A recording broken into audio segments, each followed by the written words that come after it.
এদেশে মহিলাদের কাছে 10টা টাকা থাকে না ভিক্ষা দেওয়ার জন্য? আপনি দেনই নেই কখনো, আপনি দেনই নেই কখনো। দেশের বহু মহিলার কাছে ভিক্ষা দেওয়ার জন্য 5টা টাকা থাকে না।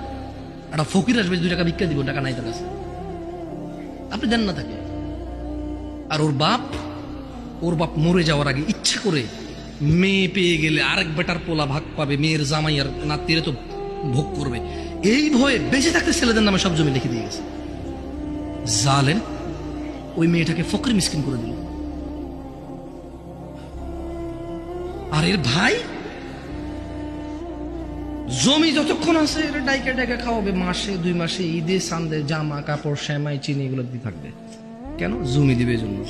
এখন ওই বোন চিন্তা করে, আরে যদি আমি সম্পদ নিয়ে আসি, যা একে তো সে ডাবল পাইলো, আমি অর্ধেক পেলাম, একটুকু যদি নিয়ে আসি, ছেলে মেয়ে স্বামী নিজের দরকারে, বলে যে অংশ আনলে ধ্বংস হয়।